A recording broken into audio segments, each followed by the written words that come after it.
Lefrak City is an apartment complex with over 5,000 apartment units. It is a thriving community of over 5,000 families from all walks of life. It is a bustling community with shops, restaurants, supermarkets, a post office, a library, and schools, and it is within a short walking distance from the Queens Mall, as well as a host of other big department stores and the subway. Lefrak City is part of the Queens Local Board 4 and has a voting site located in the community center of the Queens Mall. We went to this voting site to see how the election was going. We spoke to the president of the Tenant Association, Michelle Durnston. Hello everybody and welcome to Africa on the Rise, your show that brings you all the relevant, positive and uplifting information emanating from the motherland of Africa and of course the diaspora. My name is Chinyere Obinna Onwuchekwa and I'm the executive director of this show, Africa on the Rise. Today we're standing by the community room at the Regal Center Mall where the early voting is taking place.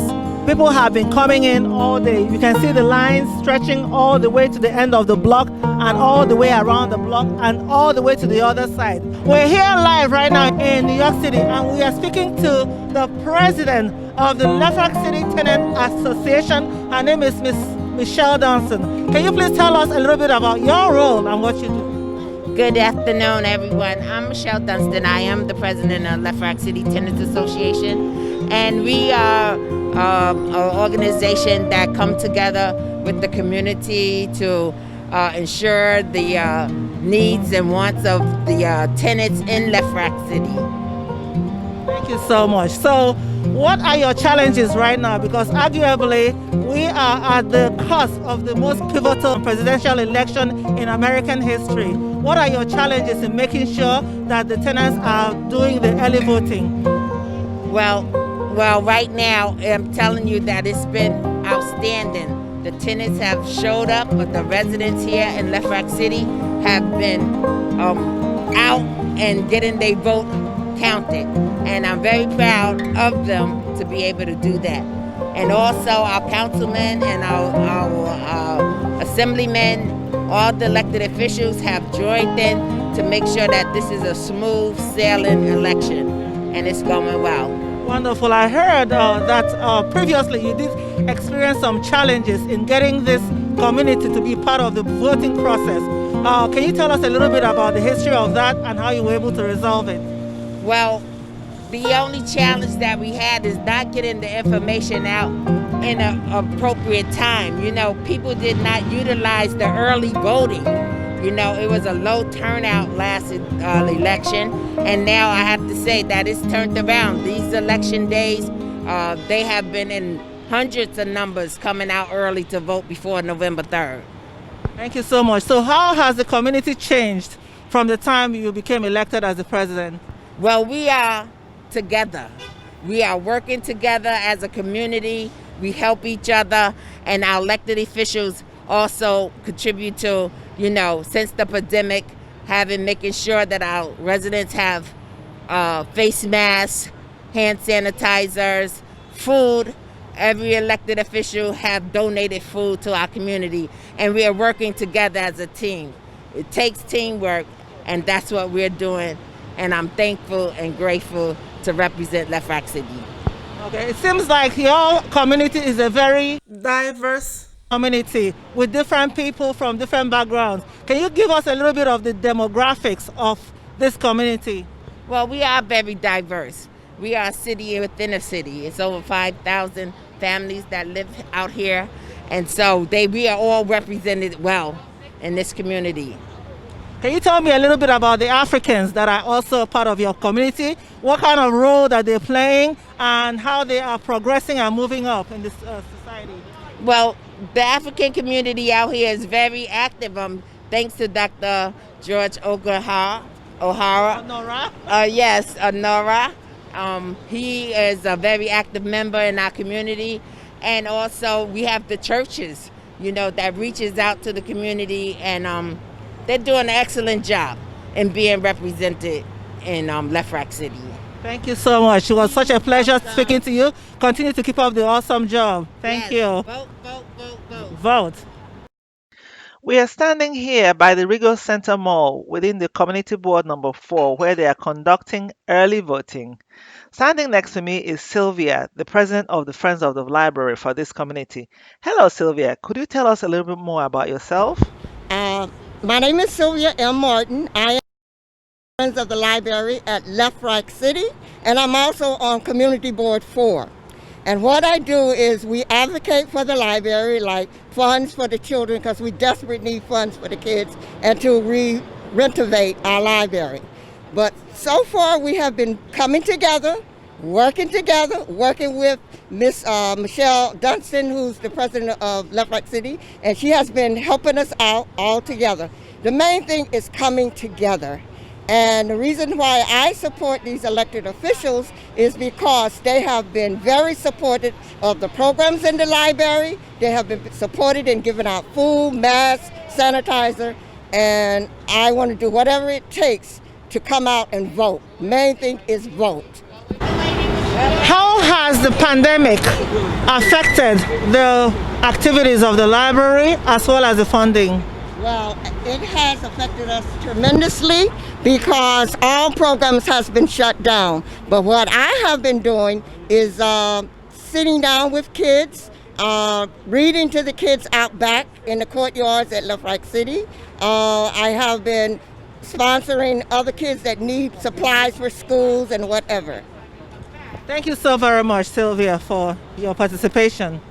We're standing here with Margaret. Margaret is one of the members of this community, and she's also one of the early voters. Can you tell us a little bit about your experience here with early voting?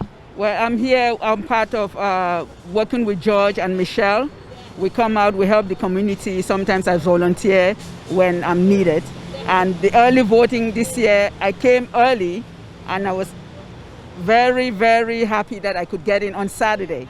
It took me just 10-15 minutes to vote.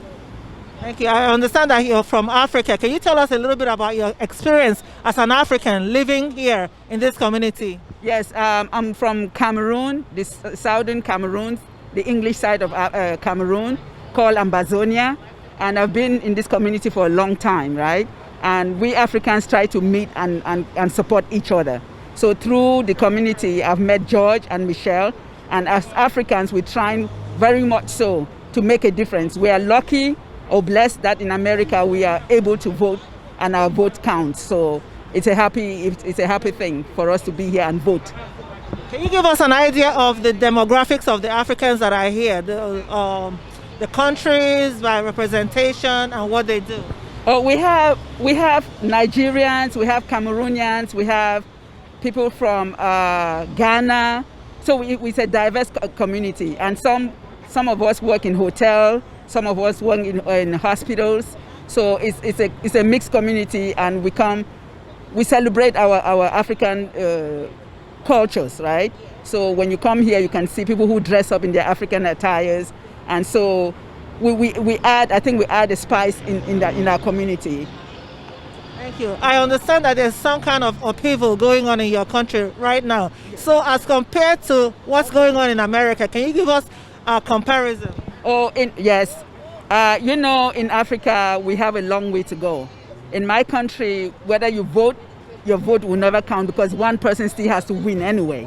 So in southern Cameroon, Ambazonia, we have a problem going on where the English side has been marginalized for a long time. And we are trying to be independent of the French. So now we have a war going on, killing the people just because they want to be independent. So when we vote, our vote does not count because we are like 25% of Cameroon on the English side. So in America, when we come here, we have the opportunity for our voice to be heard. So when we take this experience, we would like to go back home to at least help our families, help all the citizens of our country so that they too can have a better life. We were asking for freedom. So what are the steps that you and the people in your community are taking to try to bring the world's attention to all these things that's going on in your country? Okay, we rally. We have Ambazonia website. that we have a government acting our community from Africa. We put together, we go for rallies, we write letters, we go for the community. We try to send out the information that's going on in our country. We give handouts. We try to get people, it's Africa, they don't talk much about us. They don't talk much about it, and that's the sad thing, because for 3 years the war has been going on and it's not been revealed. But now Nigeria too, sadly, Nigeria too is being part. So hopefully they'll be able to help bring our own issue up as Nigeria is fighting, Cameroon is fighting. We are next door neighbors. So we hope that our politicians will respect humanity, because they just kill people, they slaughter people just because of their own birthright. I think it's wrong. So what do you think that the UN body and the American government can do to intervene in this issue? Okay, the UN, we've been trying. The US, they know. I think they've gone there, they've seen all the killings, the horrific, barbaric things that is going on. And we are hoping and praying that when Rwanda was going on, they said no more Rwanda, because how many people died in Rwanda? Right now we have internally displaced people running to Nigeria. We have people living in bushes. We have people who need help. People are dying. They just killed young people. So we pray that with this election in America will be able to know about the flight of Amazonia. Thank you so much for all the information and for having us here. As you can see, we're still in the community where the people are voting. This is the early voting that's taking place, and the people from the community, they are coming in by the droves. The line goes all the way around the corner and to the next block. So it draws around 2 blocks actually radius of people who have been coming in to vote early. So this early voting truly works.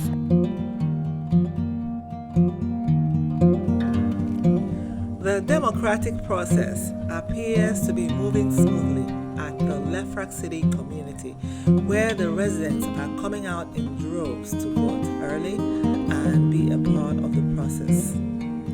But it wasn't always this way. In late 2017, the Board of Election took steps to remove the polling site from the community and move it elsewhere, citing accessibility issues.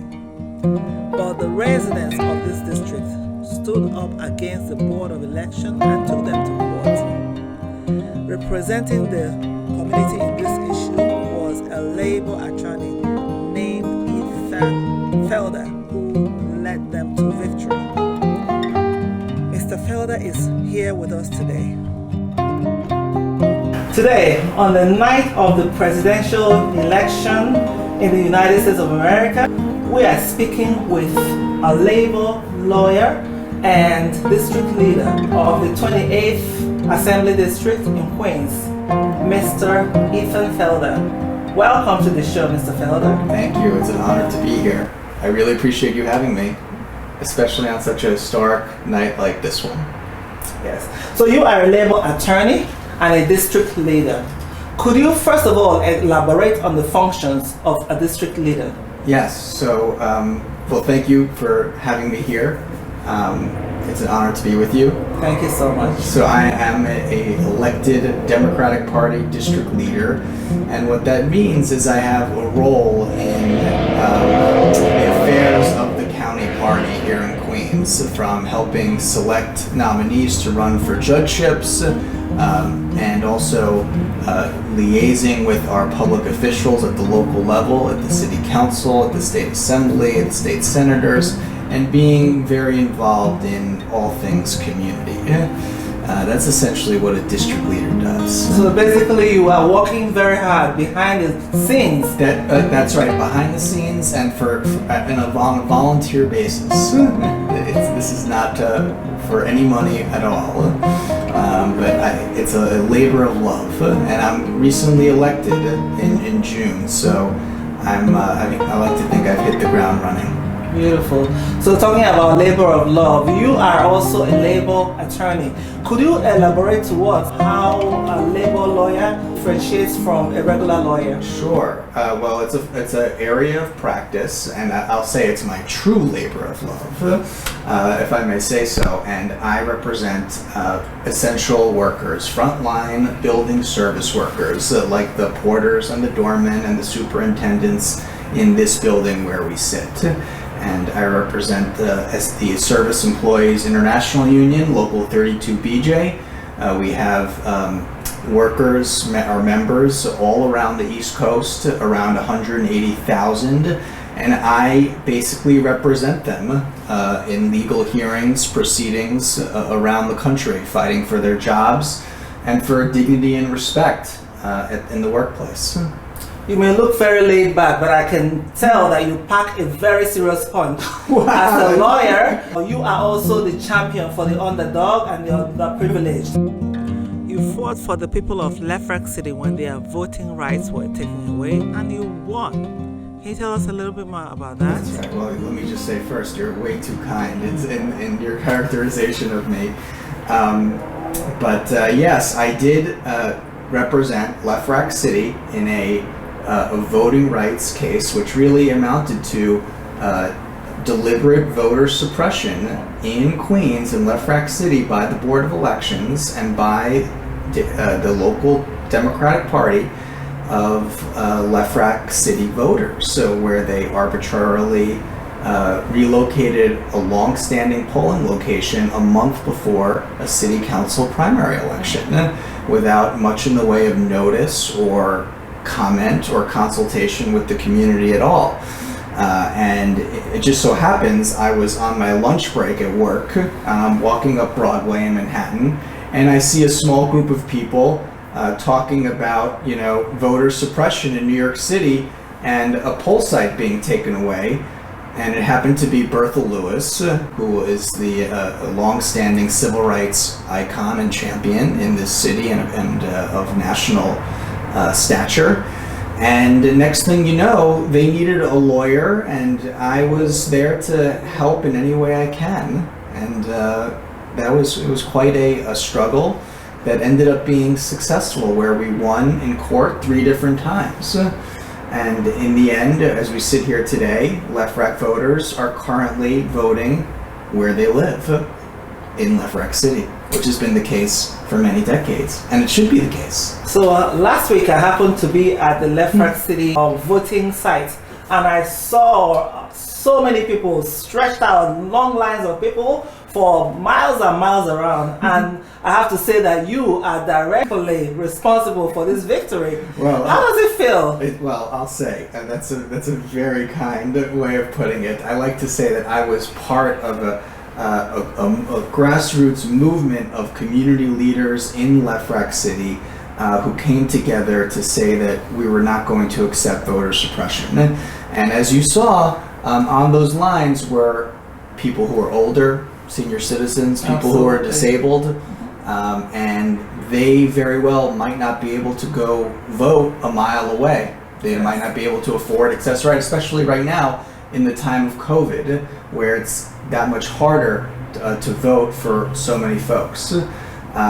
So yes, it feels really terrific to have played a role in helping folks access what is a sacred right, the right to vote, that has been denied for too many of our people, of our citizens, especially in the African American community, for all too long. And we're seeing that today with voter suppression being an ongoing problem in the country.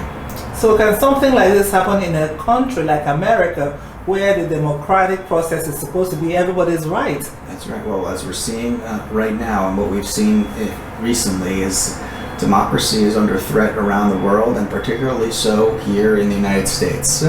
We like to think of ourselves as the beacon of democracy, but it's really only been a few decades since we had what can really only be described as something resembling a democracy, as opposed to a racial apartheid system of voting in large parts of the country, particularly in the South in the United States. So we have to really, look at our history, learn from our history, acknowledge our history, and try and make it such that everyone has opportunity and the right to vote, and the chance to have a shot at the American dream. I can see that you're extremely passionate about people's rights and civil rights, and you have been campaigning very vigorously all over different parts of the country. Can you tell us a little bit about it? Yes, so through my job, fortunately, it's a privilege, I like to say, to work at the organization that I do. And we've been on the ground campaigning in Pennsylvania, we being the Service Employees International Union, for the last several weeks, going door to door, meeting union voters and voters from every which background in Philadelphia, trying to get folks to go out and make their voice heard at the polls, because all too many people in positions of power do not want people to vote, as we've seen. So it's all the more important, all the more paramount that we have a lot of people voting, and it appears that that's what's been happening this election cycle, which is heartening to see. We have been getting reports of voter intimidation by the pollsters at the polls, and being told that they better vote for a particular candidate or else. Mm-hmm. What do you advise people in that kind of situation? Yeah, I mean, the authorities, will say that there's zero tolerance for that type of intimidation, but the reality is a lot of it goes, unpunished, and it's a terrible thing where people are, under the guise of observing poll sites, really just intimidating voters, and it's just unacceptable. I saw, some semblance of that, where you had 2-minute long caravans of trucks. It almost had this feeling of like a military parade for one of the candidates, and I'll say it was all Trump people. And it really was quite disturbing to see. And you could see that type of intensity and sharpness can really, make people feel intimidated at the poll sites, especially given the history that exists in a lot of these communities and the trauma that is there. So would you say that democracy is in danger or under threat at this time? Absolutely, without question. I think that there's certainly no doubt about it that democracy, as we've known it, is very much under assault. Just the very notion of truth. I mean, in a democratic society, if the public cannot agree upon an accepted set of facts, then how do you have discourse and debate about issues of common concern? That's the basis, the essence of democracy. So, when you have this sort of mistrust and this sowing of division and this assault on the notion of truth, you have a real crisis of democracy. Okay. So I know that you are someone who is not a stranger to controversy, but in the right way. You also ran for the position of the district leader, which you won. Congratulations on that. There was a little bit of controversy stemming from the incumbents who had some concerns. Can you tell us a little bit about that? Absolutely. I mean, I ran as a reformer, and here in Queens there's a lot of entrenchment. So we like to say that we're the reformers running against the machine. And what do we mean by the machine? We mean, a set of, office holders who are in power, who don't ordinarily get challenged in elections, and just sort of, kind of like the status quo just keeps on going. So we like to say among us reformers that we're trying to build a culture of democracy here in Queens away from machine politics, which is centered in loyalty and patronage and a paternalistic political culture. And we're trying to say that no, it's not about that. It's about, serving people. It's about transparency, accountability, and open discourse and debate, and a truly democratic borough. So it looks like what we're seeing at the top is not really an isolated case. That's what it looks like. That's true. That's a very fair. That's a good point. It's a very fair point. How it's not just Trump in the White House. There's a lot to be said about having to rebuild democracy at the local level, and that's a large part of the reason why I decided to become a reform candidate for district leader alongside other candidates who ran across the borough. And I think it's all too important. When voters are not engaged, then democracy, it decays.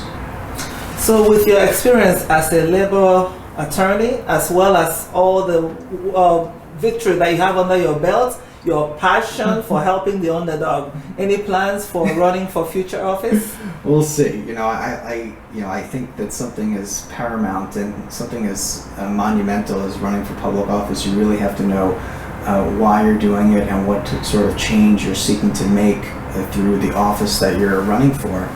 I haven't figured out an answer to that question yet, but it's very possible. We'll see. It remains to be determined. Looking forward to that. Thank you. That's very kind. I'll give you a call. You'll be the first person if I decide to make a run. Absolutely, yes. So I heard also that you used to be a banker, and that's quite a very lucrative career to have. So what made you decide to take the jump from something like that to being a labor attorney, which sometimes is an unpaid job? You sound like exactly my parents. What did you decide to do? You left a lucrative job in order to be a labor lawyer. But really, I say it was the best decision I ever made. I was working in banking for several years, and I saw how workers, ordinary people didn't have a voice in their livelihoods. How they were simply expendable. They were, lines on a balance sheet or on an Excel spreadsheet. And I decided that I needed to be making a difference and giving voice to people who didn't have a voice. And that's how I decided to make the transition to become a union lawyer. And haven't stopped, haven't looked back. So any prediction on the outcome of the current presidential election? I'm feeling confident as we sit here today. I feel confident.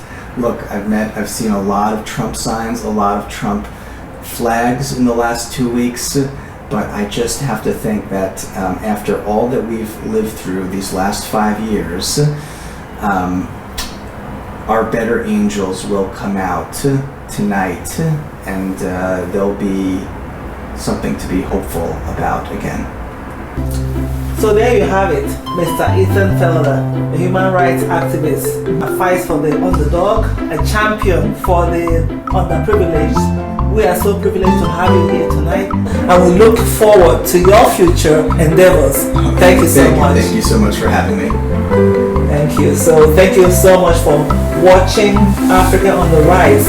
Please join us next month as we bring you more of the exciting people right here at Africa on the Rise. Thank you so much. Again, my name is Chinyere Obinna Onwuchekwa, and I'm the author of the book series Dictates of the Heart, as well as the executive director of this show, Africa on the Rise. Thank you once again, and have a great day.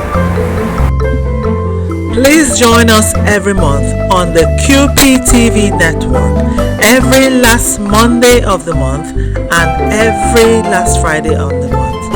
Also, follow us on social media on Facebook, Instagram, Twitter, and YouTube. You can also send us an email at africaontherise@yahoo.com. Thank you so very much for joining us once again at Africa on the Rise. My name is Chinyere Obinna Onwuchekwa, and I'm your moderator for the show